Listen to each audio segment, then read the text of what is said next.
He got in at Ipswich with 7 different weekly papers under his arm. I noticed that each one insured its reader against death or injury by railway accident. He arranged his luggage upon the rack above him, took off his hat and laid it on the seat beside him, mopped his bald head with a red silk handkerchief, and then set to work steadily to write his name and address upon each of the 7 papers. I sat opposite to him and read Punch. I always take the old humour when travelling. I find it soothing to the nerves. Passing over the points at Manningtree, the train gave a lurch, and a horseshoe he had carefully placed in the rack above him slipped through the netting, falling with a musical ring upon his head. He appeared neither surprised nor angry.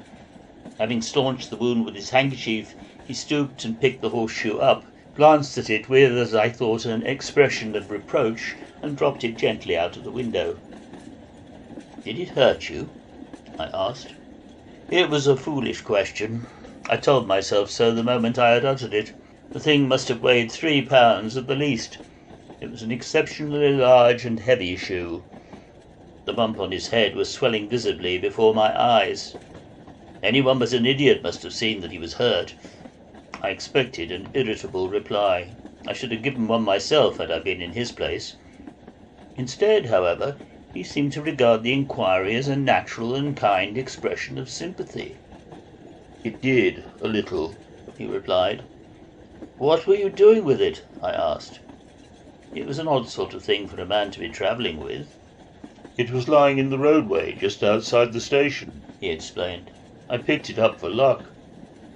He refolded his handkerchief so as to bring a cooler surface in contact with the swelling, while I murmured something genial about the inscrutability of Providence. "Yes," he said, "I've had a deal of luck in my time, but it's never turned out well. I was born on a Wednesday," he continued, "which I dare say you know is the luckiest day a man can be born on. My mother was a widow, and none of my relatives would do anything for me. They said it would be like taking coals to Newcastle, helping a boy born on a Wednesday. And my uncle, when he died, left every penny of his money to my brother, Sam, as a slight compensation to him for having been born on a Friday. All I ever got was advice about the duties and responsibilities of wealth when it arrived, and entreaties that I would not neglect those with claims upon me when I came to be a rich man." He paused, while folding up his various insurance papers and placing them in the inside breast pocket of his coat. "Then there are black cats," he went on. "They're said to be lucky. Why, there never was a blacker cat than the one that followed me into my rooms in Bolsover Street the very first night I took them." "Didn't it bring you luck?" I inquired, finding that he had stopped. A far-away look came into his eyes. "Well, of course it all depends," he answered dreamily. "Maybe we'd never have suited one another. You can always look at it that way. Still, I'd like to have tried." He sat staring out of the window for a while, and I did not care to intrude upon his evidently painful memories. "What happened then?" I asked, however, at last. He roused himself from his reverie. "Oh," he said, "nothing extraordinary. She had to leave London for a time and gave me her pet canary to take charge of while she was away." "But it wasn't your fault," I urged. "No, perhaps not," he agreed, "but it created a coldness which others were not slow to take advantage of. I offered her the cat too," he added, but more to himself than to me. We sat and smoked in silence. I felt that the consolations of a stranger would sound weak. "Piebald horses are lucky too," he observed, knocking the ashes of his pipe against the window sash. "I had one of them once." "What did it do to you?" I inquired. "Lost me the best crib I ever had in my life," was the simple rejoinder. "The governor stood it a good deal longer than I had any right to expect, but you can't keep a man who is always drunk. He gives a firm a bad name." "It would," I agreed. "You see," he went on, "I never had the head for it. To some men it would not have so much mattered, but the very first glass was enough to upset me. I'd never been used to it."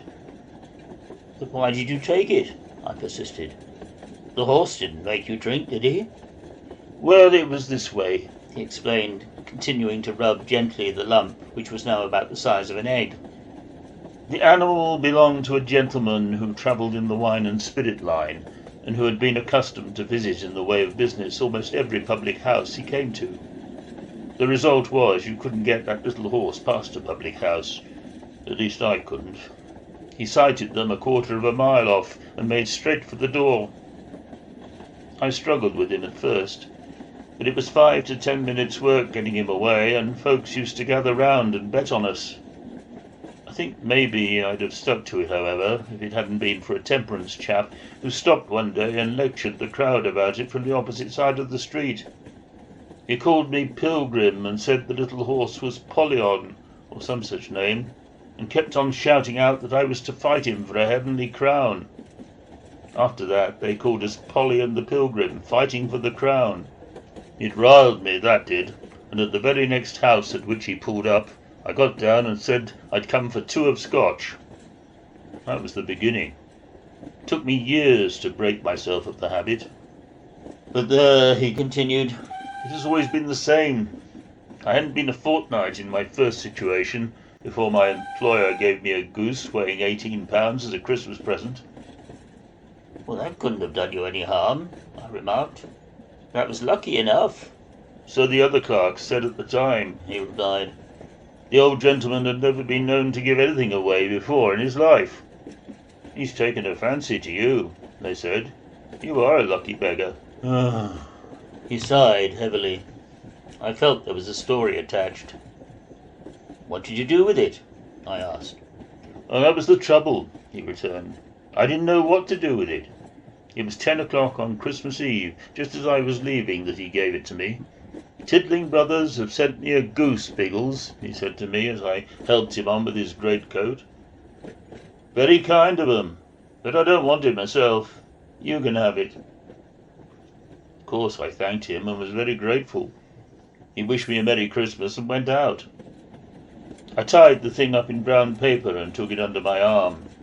It was a fine bird, but heavy. Under all circumstances, and it being Christmas time, I thought I would treat myself to a glass of beer. I went into a quiet little house at the corner of the lane and laid the goose on the counter. 'That's a big un,' said the landlord. 'You'll get a good cut off him tomorrow.' His words set me thinking, and for the first time it struck me that I didn't want the bird, that it was of no use to me at all. I was going down to spend the holidays with my young ladies' people in Kent." "Was this the canary young lady?" I interrupted. "No," he replied. "This was before that one. It was this goose I'm telling you of that upset this one. Well, her folks were big farmers. It would have been absurd taking a goose down to them, and I knew no one in London to give it to, so when the landlord came round again I asked him if he would care to buy it. I told him he could have it cheap. 'I don't want it myself,' he answered. 'I've got 3 in the house already. Perhaps one of these gentlemen would like to make an offer.' He turned to a couple of chaps who were sitting drinking gin. They didn't look to me worth the price of a chicken between them. The seediest said he'd like to look at it, however, and I undid the parcel. He mauled the thing pretty considerably and cross-examined me as to how I came by it, ending by upsetting half a tumbler of gin and water over it. Then he offered me a half-a-crown for it. It made me so angry that I took the brown paper and the string in one hand and the goose in the other and walked straight out without saying a word. I carried it in this way for some distance, because I was excited and didn't care how I carried it, but as I cooled I began to reflect how ridiculous I must look. 1 or 2 small boys evidently noticed the same thing. I stopped under a lamp-post and tried to tie it up again.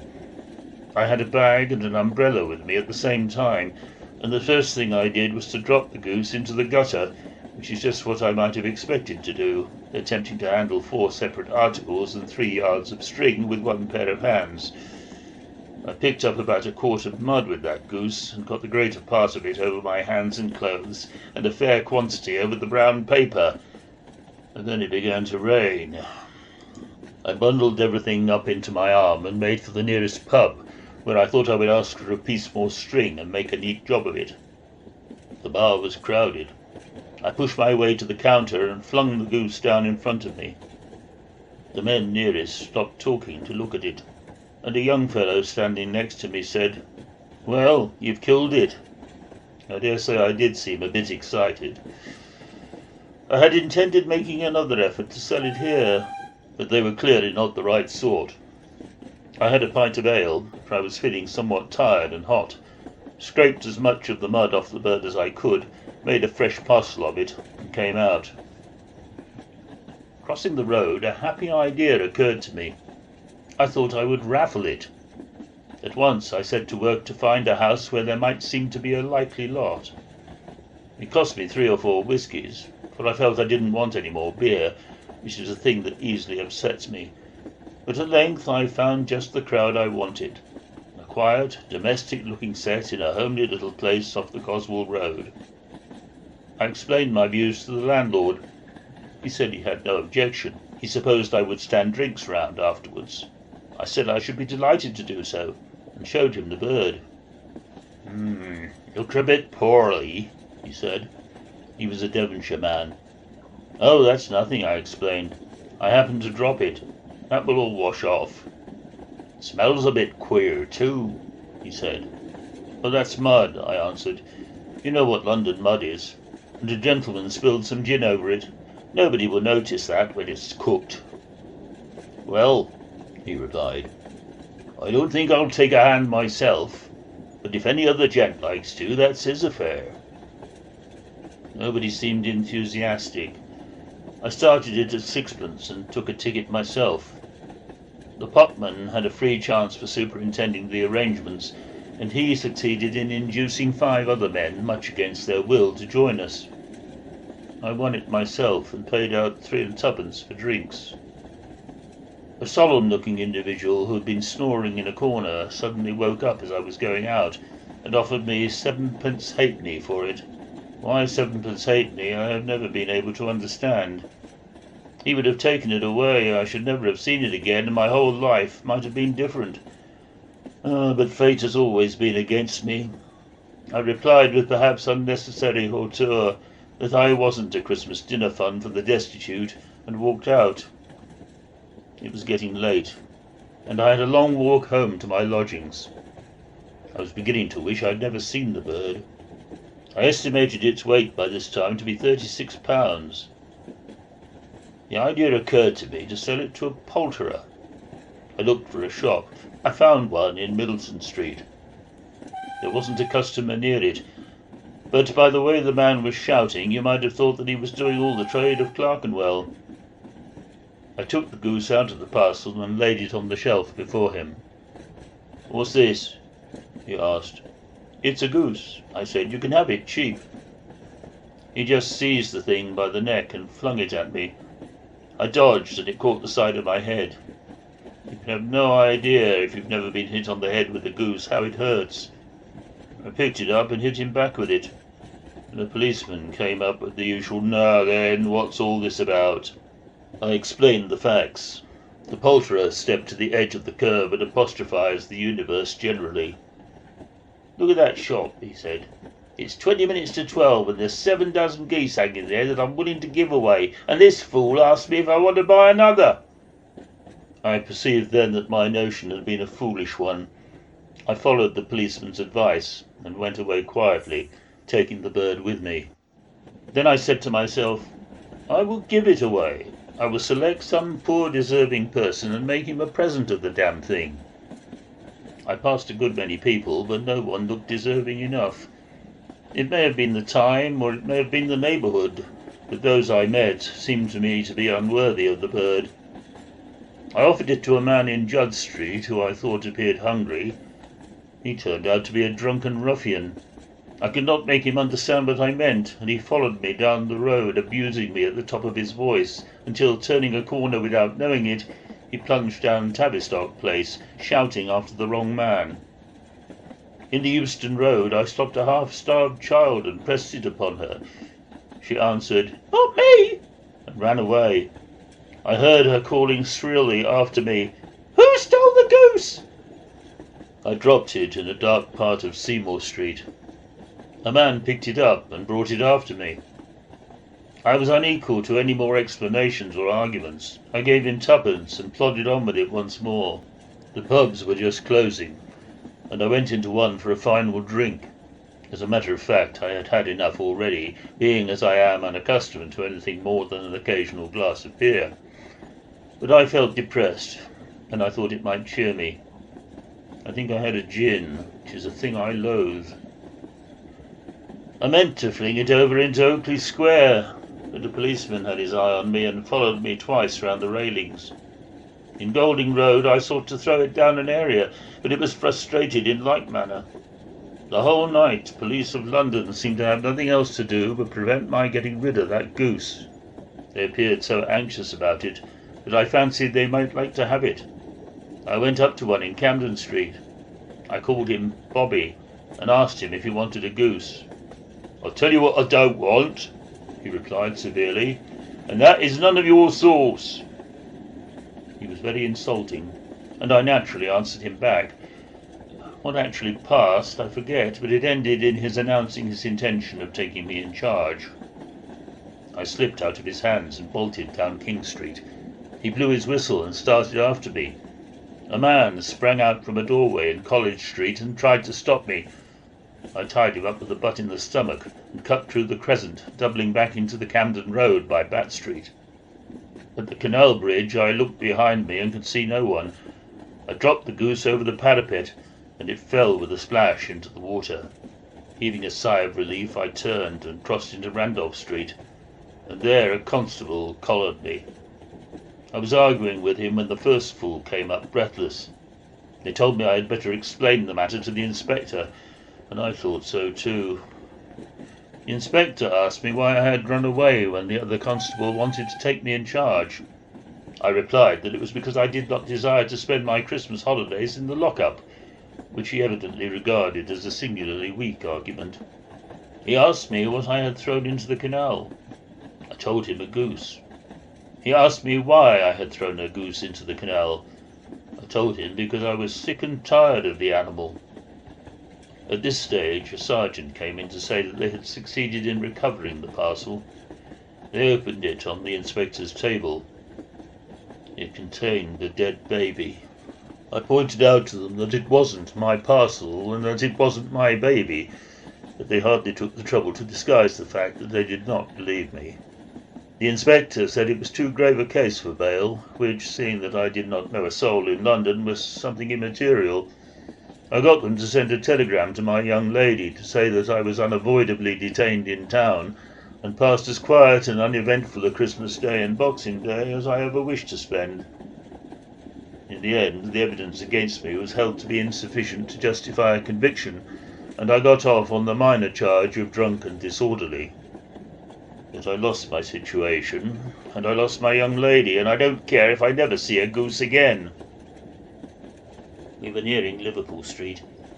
He collected his luggage, and taking up his hat, made an attempt to put it on his head, but in consequence of the swelling caused by the horseshoe, it would not go anywhere near him, and he laid it sadly back upon the seat. "No," he said quietly, "I can't say that I believe very much in luck."